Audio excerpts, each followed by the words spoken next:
Maybe you move through the day just fine most of the time, feeling like you've got plenty of capacity to take on whatever comes up.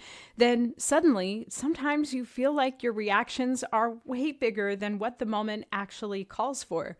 A casual comment might land like a punch to the gut. An unexpected email could send your body into panic, or maybe a small conflict leaves you replaying that conversation for hours, if not days.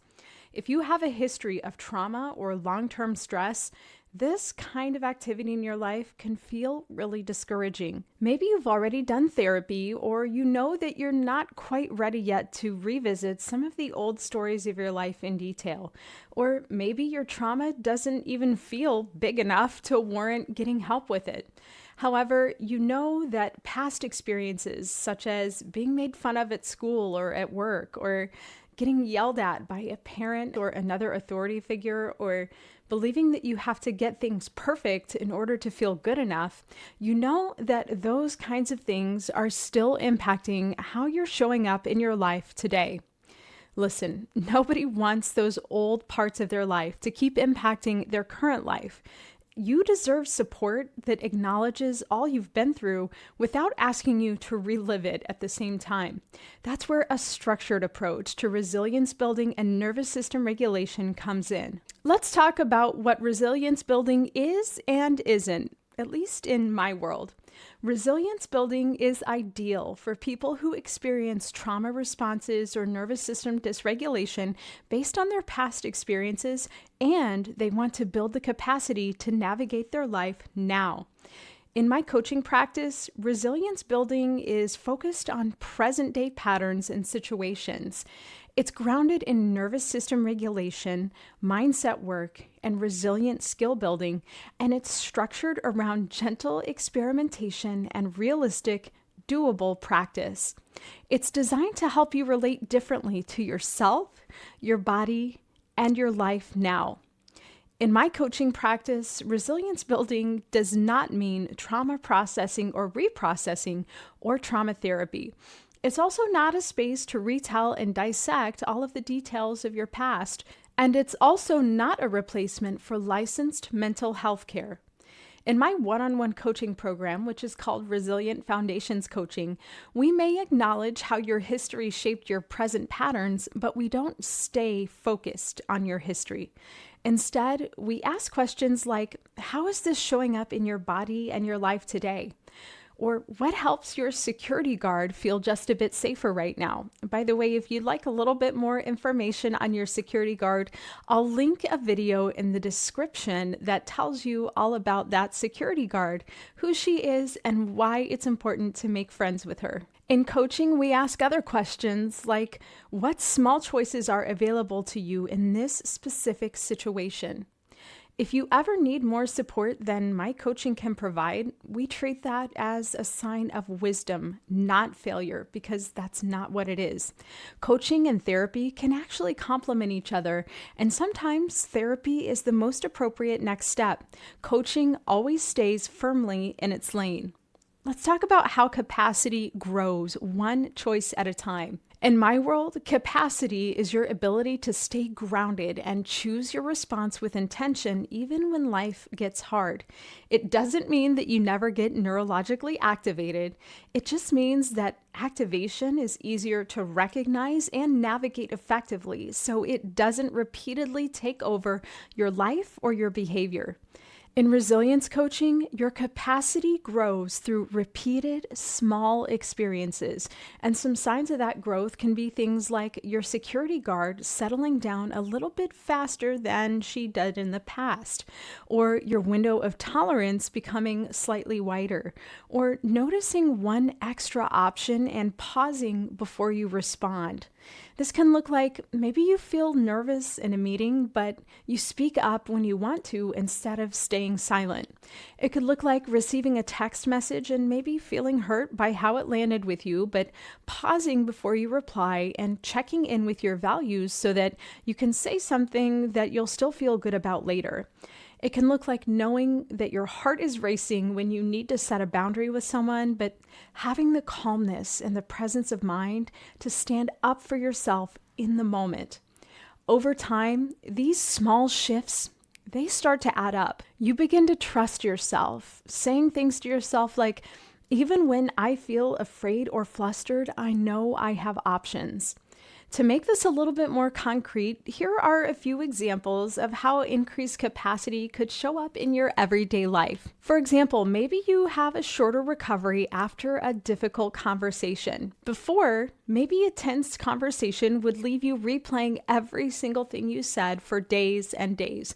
You might question your worth and even avoid the other person going forward. After resilience coaching, maybe you still feel a little shaky after that conversation, but you notice what's happening in your body and you just place your hand on your chest for a few moments. You remind yourself that it makes sense. I'm feeling this way. I can care for myself and I can learn from this situation. By the next morning, you can think about what you want to do next instead of staying stuck in shame and anger and overthinking and replaying the conversation. Maybe another example is that you make a clearer decision when you're in a moment of pressure. Before resilience coaching, maybe when someone asks you for a favor, your security guard panics at the potential for rejection if you were to say no, and you end up saying yes before you even check your schedule because you feel guilty, and again, you're afraid of that rejection. After resilience coaching, maybe you still feel that surge of pressure in the moment, but you also notice it and take it as a cue. You think to yourself, you know what? I can pause before I make a decision on this. And you respond instead of instantly agreeing. You say, let me check my calendar and get back to you. That small little pause, that gives you room to make a values-aligned decision instead of an automatic one. How about another example where maybe you have less rumination after setting a boundary? Maybe before, when you would set a boundary, you would spend hours worrying that you were too harsh or selfish, and maybe you end up throwing that boundary out the window. After resilience coaching, you might still feel uncomfortable in setting the boundary, but you also notice that urge to over-explain. Maybe you gently remind yourself that it's okay that I honored my limits. It will take time for this boundary to feel normal. To move forward, you choose one simple, grounding practice to take care of your nervous system, and then return your attention to something else that nourishes you. These are all examples of growing capacity. The situations in your life are still real. Your nervous system still reacts. The big difference is that now you have more ways to care for yourself and more room to choose what happens next. Here are some gentle reflection questions to help you notice where your capacity is growing. Capacity building is often subtle. It helps to have these few simple questions to help highlight your progress. You might return to these questions at the end of each week. You can ask, what felt 1% easier this week? Where did I notice a little bit more choice than what I felt in the past? Or what helped me return to feeling more calm when I felt activated? You don't need dramatic answers or huge overnight dramatic shifts. Maybe 1% easier just means that you ruminated for 30 minutes instead of the 2 hours that it usually takes you. Or maybe more choice meant that you paused for one breath before responding in a situation. Those are real wins. They're the building blocks of resilience. Let's talk about reassurance without minimizing. If you're someone who has a history of trauma, you may have heard versions of, oh, just move on or just stop thinking about it. That kind of advice can feel very minimizing and shaming, and it definitely denies the fundamental reality that trauma, whether it's big or small, can rewire how your brain and body react in everyday situations. Resilient Foundations coaching is not about pretending that the past doesn't matter or that it doesn't exist. It's about acknowledging that your past has influenced your nervous system reactions and your behavioral patterns, while also honoring that you are allowed to grow beyond those patterns. You can acknowledge that certain moments feel overwhelming for very understandable and biologically correct reasons. You can build nervous system care routines that help that security guard feel more safe and less alone. You can strengthen your self-leadership so you can respond differently in the present than you did in the past. You can seek other support when deeper processing is needed. You are not broken for seeking out help or support. You're not behind if some things still feel harder than you think they should be. You are a human being whose nervous system has been through a lot, and you deserve care that meets you where you're at right now. If you're watching this video and thinking, this sounds exactly like me, then Resilient Foundations coaching might be the right next step for you.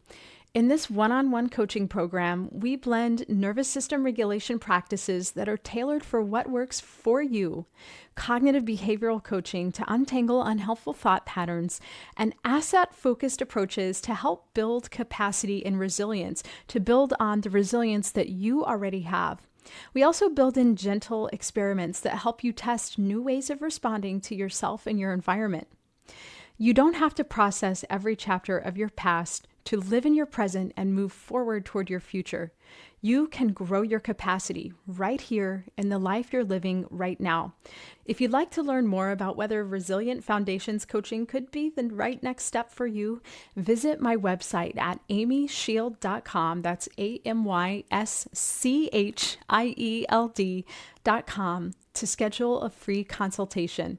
My name is Amy Shield. I help smart, capable women feel as confident on the inside as they look on the outside. Thank you so much for checking out my video today. I hope you have an amazing day. Bye-bye.